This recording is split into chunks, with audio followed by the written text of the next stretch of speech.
શું જંગલ ખાતું ભાગલા પાડો અને રાજ કરોની નીતિ અપનાવી રહ્યું છે? આવું અમે નહીં પરંતુ મનસુખ વસાવા કહી રહ્યા છે, જે પ્રમાણે સાગબારાના ખેડાણનો મુદ્દો વધી રહ્યો છે અને આ જ મામલે ઉમરપાડાના ખેડૂતોએ સાગબારાના ખેડૂતોની વિરુદ્ધમાં રેલી કાઢી હતી। આ મામલે સાંસદ મનસુખ વસાવાની પ્રતિક્રિયા સામે આવી છે અને તેમનું એવું કહેવું છે કે જંગલ ખાતું આદિવાસીઓમાં ભાગલા પડાવવા માંગી રહ્યું છે। સાગબારા માટે ખાસ કરીને મારી નમ્ર વિનંતી છે કે ફોરેસ્ટનો કે જંગલ ખાતાનો કોઈ હાથો ના બને અને જંગલ ખાતાના લોકો આદિવાસીઓને અંદર લડાવે છે। આખી ઘટના શું છે તેના વિશે વિગતે ચર્ચા કરવી છે। નમસ્કાર, તમે જોઈ રહ્યા છો ચક્રવાત ન્યૂઝ, હું આપની સાથે હેમંત।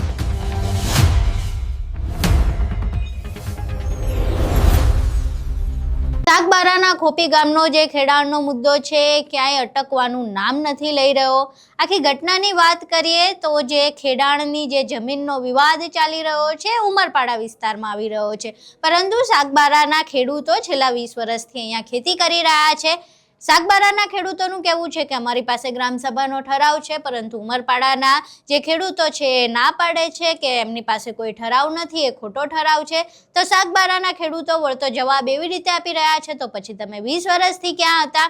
આખી ઘટના શરૂ થઈ જ્યારે વન વિભાગ અને પોલીસ અધિકારીઓ દ્વારા એકાએક સાગબારાના ખેડૂતોને ખેડાણ કરતા અટકાવી દેવામાં આવ્યું। પહેલા આ મુદ્દો ખેડાણનો લાગતો હતો, પરંતુ હવે આ મુદ્દો સાગબારા વર્સિસ ઉમરપાડા થઈ ચૂક્યો છે અને આ મામલે ઉમરપાડાના જે ખેડૂતો છે તેમણે સાગબારાના જે ખેડૂતો ખેડાણ માટે ધરણા પર બેઠા છે તેમની વિરુદ્ધમાં રેલી કરી હતી।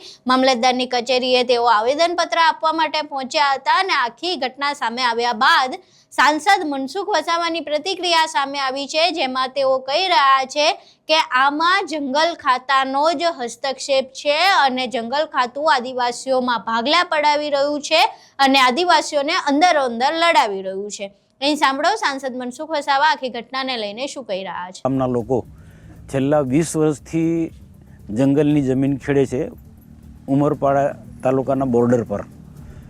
એ જે વર્ષો પહેલાં 2013 પહેલાં એ રાજપીપળા પશ્ચિમ ડિવિઝનમાં હતી, એ જમીન સાગબારાના ખેડૂતો ખેડે છે અને જે મોટાભાગના એમાં ઉકાઈ ડેમના અસરગ્રસ્તો છે।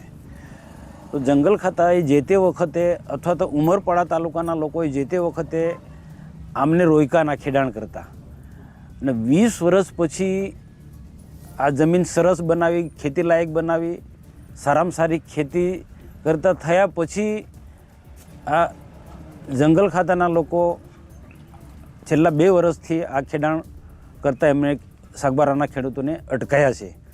એમાં અંદરખાને ઉમરપાડાના કેટલાક આગેવાનો જે જંગલ ખાતા સાથે મળીને કેટલીક વન વિભાગની કેટલીક સ્કીમો જે છે એનું કામ કરનારા લોકો આમાં ઇન્વોલ્વ છે અને આ આદિવાસીઓને કોઈ પ્રી પ્લાનિંગથી અંદર લડાવવાનો કોઈ કાર્ય કરી રહ્યું છે એવું મને લાગે છે। બાકી ઉમરપાડા તાલુકાના લોકો એ આદિવાસી છે અને એમાંથી એ લોકો પણ છેલ્લા 20 વર્ષથી જંગલની જમીન ખેડે છે। એ જે ઉમરપાડા તાલુકાના લોકો જંગલની જમીન ખેડે છે એ ગુજરાતની છે અને સાગબારા તાલુકાના જે લોકો જંગલની જમીન ખેડે છે એ ગુજરાતની। કાયદો તો દેશ ને રાજ્ય બધા માટે સરખો હોય, બધા માટે અલગ અલગ ના હોય। જો સાગબારા તાલુકાના લોકો પાસે જે ખેડાણ અટકાવે છે તો પછી ફોરેસ્ટ વિભાગ ઉમરપાડા તાલુકાના લોકોને કેમ રોકતું નથી? આ બેધારી નીતિ ના જોઈએ। અમને તેની સાગબારાના લોકોને પણ ખેડવા દેવું જોઈએ અને ઉમરપાડાના લોકોને પણ ખેડવા દેવું એ મારી રીતે માંગણી છે। અમારે તો ઉમરપાડાના લોકો જમીન ખેડે છે એની સાથે કોઈ વાંધો નથી, પણ અમારો જે વિરોધ કરે છે એનો અમને વાંધો છે। અને ગઈકાલે જે ઉમરપાડા તાલુકાના જે લોકો જે સાગબારાના લોકોના વિરોધમાં, અમારા વિરોધમાં, સાગબારા તાલુકાના લોકોના વિરોધમાં જે આવેદનપત્ર આપ્યું, રેલી કાઢી, એ ખરેખર બહુ દુઃખદ ઘટના કહેવાય। આ આદિવાસીઓમાં ભાગલા પડવાની કોઈ જંગલ ખાતાનું પ્રી પ્લાનિંગ છે એવું મને લાગે છે।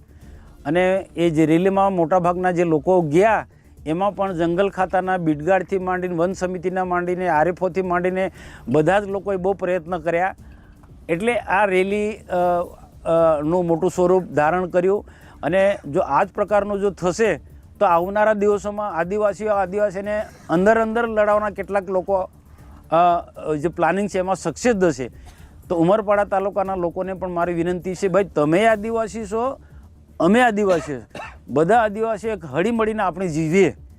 અમારા જે વર્ષોનો સાગબારાના તાલુકાના જે જમીન ખેડીની રોજીરોટી આખું પરિવારનું જીવન નિર્વાહ કરે છે, એના પર તમે શા માટે ચંચુપાત કરો છો? એનું જીવન શા માટે તમે છીનવી લો છો? આજે આદિવાસી તરીકે એકબીજાને દુઃખમાં ભાગીદાર બનવું જોઈએ. આના બદલે તમે જંગલ ખાતાનો હાથો ભરીને આદિવાસીને દુઃખી કરી રહ્યા છો.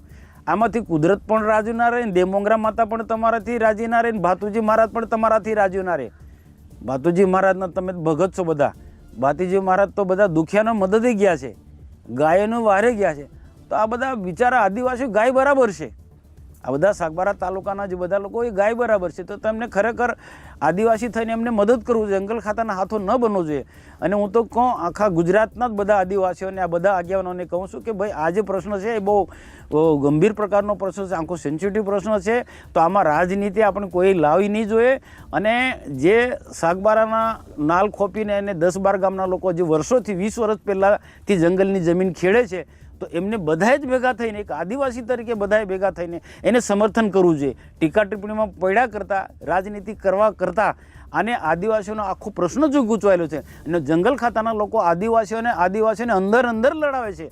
એમાં આદિવાસીઓ ઉમરપાડાનો હોય કે સાગબારાનો કે ગુજરાતના કોઈ પણ હોય, બધાએ આપણે એક ભેગા થવું જોઈએ. અને આ બહુ દુઃખી લોકો જે છે સાગબારા તાલુકાના, એને બધાએ મદદરૂપ થવું જોઈએ એવી મારી અપીલ છે. અને એ વિસ્તારના, ઉમરપાડા વિસ્તારના હોય કે સુરત જિલ્લાના જે પણ કોઈ હોય, હું તો ગુજરાતના કોઈ પણ આદિવાસી લીડરો હોય, બધાને જ મારી નમ્ર વિનંતી છે કે બધાએ એક આદિવાસી તરીકે એક આદિવાસીઓના પ્રશ્નોની સમસ્યાને સમજી અને બધા એક થઈને આવા પ્રકારના જે પ્રશ્નો હોય એને સોલ્વ કરવાની દિશામાં આગળ વધવું જોઈએ, ઉકેલવાની દિશામાં આગળ વધવું જોઈએ. અને સાગબારા માટે ખાસ કરીને મારી નમ્ર વિનંતી છે કે ફોરેસ્ટનો કે જંગલ ખાતાનો કોઈ હાથો ના બને. આજે ગઈકાલે જે આવેદનપત્ર આપ્યું કે રેલી કાઢી, એ બધા જ લોકો જંગલ ખાતાનો એ હાથો બનેલા છે.